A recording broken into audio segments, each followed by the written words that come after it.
Hello and welcome. I am Raziel, and let's talk about death in the 40k universe. The setting that is grim dark, but apparently death is no longer a threat. Maybe that's what makes it grim dark, but death is so common that it's not really an issue anymore. It's like, oh, Uncle Bob's dead. Okie dokie, just move his body to the side there, and we'll sweep around him. But that's the thing, like, in a setting such as 40k, death should have more pronouncement. It should be have more gravitas, more oomph and impact on the setting for certain characters. And I think there's about 3 characters that have actually died in 40k, not counting Horus Heresy, I'll get to that in a second, but 3 characters have actually died in 40k. Not one in a novel, by the way. First you have Tycho. He kind of died the second he was his law came out. His law was always that he died during the Second War of Armageddon, becoming part of a death company, and that did kind of have a bit of a issue with the Blood Angels, that no matter who you are and no matter how good you were, you could still fall to the Black Rage and become part of a death company. You had Colour Sergeant Cal, who of course uttered that famous line, Cadia stands, before Abaddon killed him, and finally Yarick, who was killed off in a codex as a memoriam, which is basically GW's way of killing them off screen, which is always kind of weird because honestly, Yarick deserved better, and it's something I will argue. Yarick deserved better. He should have been we should have known how he died. We should have been a novel about it. The end of Yarick. It would have been fitting. It would have been punching. It would have been gut wrenching. Seeing this character we have loved for years and years to finally fall in battle, not some memorial in the back of a codex to say, yeah, Yarick's dead. Sucks to be him. So yeah, and the thing is, in 40k, death should be something that actually resonates throughout the entire universe, especially if it's a big name character. So like I said, Sergeant Cal uttered the final words, Cadia stands, and that became the mantra of the Cadians now. And that's all we really know. That's basically his lasting legacy. Of course, Krieg got disappeared by what's his name? The Necron. I forgot his name now. Traven. Yeah, I forgot his name. And there you go. And the thing is, these deaths never really mean anything.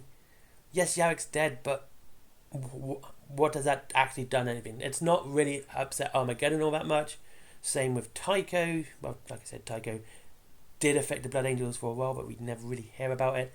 And Cal, and that's it.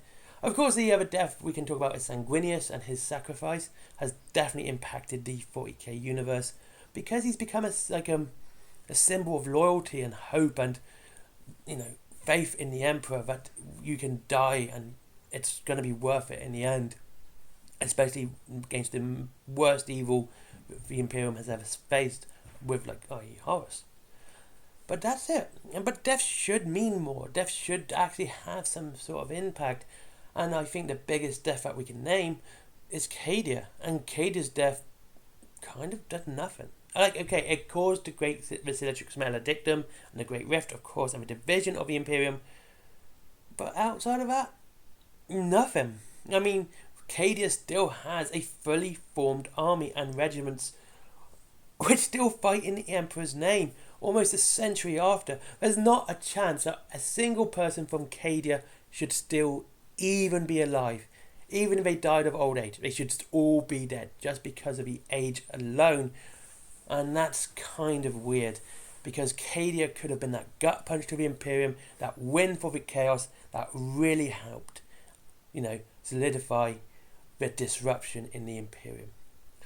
Cadia's death should have caused issues and civil war and fear amongst the hierarchy of the Imperium Senate and all of that. But it did nothing. It was like, Cadia's dead. We have a Basilicus Maledictum. Oh, our Primarch's back.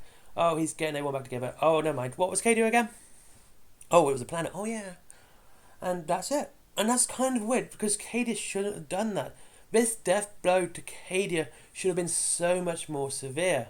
It should have been that, like I said, a gut punch.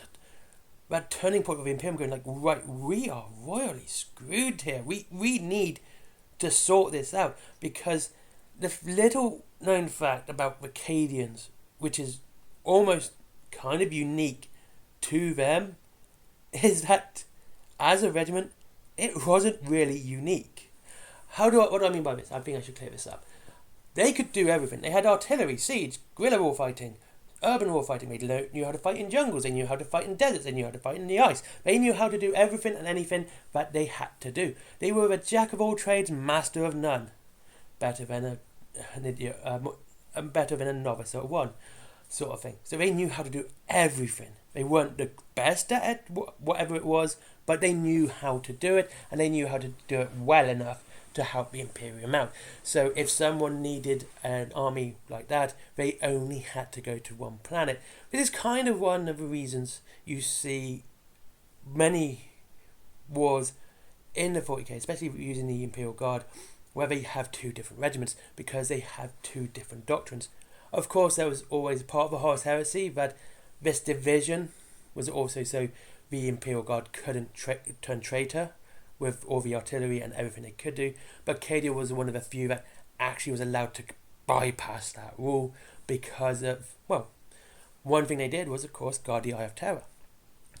And so they were allowed to do it because they needed every sort of warfare they could do. And that was great. But we haven't seen anything really come from this. Like I said, Cadia still has a full standing army, even though they should all be dead just by old age alone. But no. And the really funny thing about this is, the Games Workshop looked like they were going to go that way. They really did. They looked like they were going to get rid of Cadia and have a whole new regiment take their place. And that was with the Death Corps of Krieg.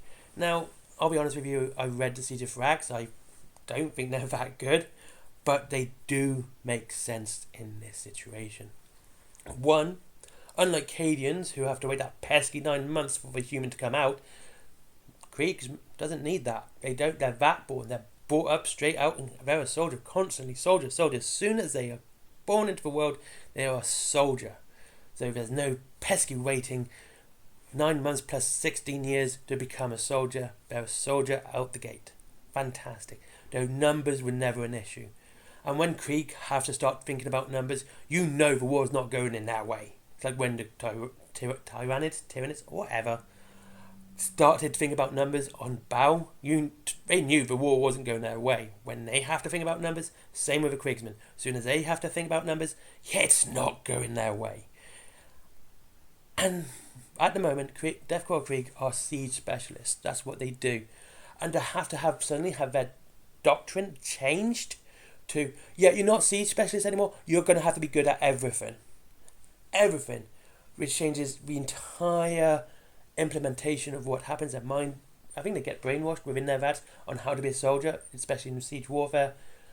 Changed and reprogrammed to be, now you've got to be good at everything. You have no choice in this. You have to be good at everything, and you're still going to die for the Emperor, which is good for you.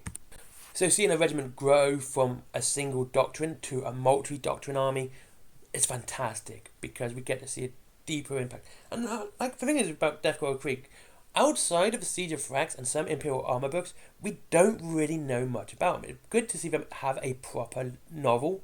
I think they actually do. I'm not 100%. No, that's Steel Legion. That's a Armageddon book.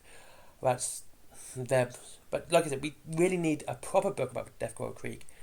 And finally, what this could really do is really pick up a political discussion within the High Lords of Terror. The High Lords of Terror and the Imperium at large kind of see Vatborn and clones as heresy, because most of them go a little bit mad when they come out and go, on a bit of a killing spree or turn to chaos. And that is a high risk that a lot of people, especially the higher ups, aren't willing to take. But to see the Death Corps do this and be actively good at it could cause a lot of discussion within the Senate, Congress, government, Parliament, whatever, and go, wait, we've got the Death Corps Krieg. They've got this stuff nailed down. Maybe we can get them to do it on other planets. They've nailed it. They know how to do it without them going mad. Well, I would say charging into a straight line, into a highly fortified wall, isn't considered sane at the best of times. But they're doing it for the Emperor and no one else, and no one else is going to get hurt except the soldier. As much as the Imperium values a soldier's life. But it would be. And like, who would be on what side? Like, I was thinking the Fabricator General of Mars. Would he be on the side for it? Would he be like, yes, Vatborn, we like this. We have some more technology. We can help you with this. Or would they be against it, saying this is a misuse of technology? You can't do this. What about Leonatus? The guy on the horse. Would he be for it or against it? He could be for it because he produces a lot of men very quickly for the war effort. But he could also be against it because of what the side effects could be. You know, is the risk worth the reward, or is the reward worth the risk? Same with any other member of the High Lords, and we could see a proper political discussion. I think one of my biggest beefs right now with 40k is how little political discussion we get amongst the High Lords. How little we see the politics actually happen. We see the backstabbing. We see them, telling Robert Gulliman to go, yeah, you're not doing that, by the way, and we'll just rebel.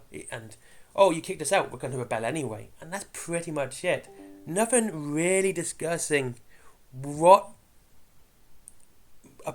proper politics in it. I mean, political stories can be good, and I think, personally, 40k has a great place and a great setting to do it, because it could be really good. Anyway, that's just my thoughts on Death in the 40k and how little it actually means. And what are your thoughts? As always, I'd like to read your comments. I think they're great. And I'll speak to you all again soon. Links to Braylon Games down below if you wish to save up to 20% off your Warhammer, and free delivery off the £20. And there's Forbidden Planet as well for comics, DVDs, manga, toys, plushies, etc., all the cool stuff. There is also, my comic as well if you wish to read some of my work. It's pretty good, even if I say so myself. And finally, merchandise, comics, t-shirts, all my artwork designed by me and everything else. Yeah, thanks for watching. I hope you enjoyed this video, and I'll see you all again soon. Goodbye.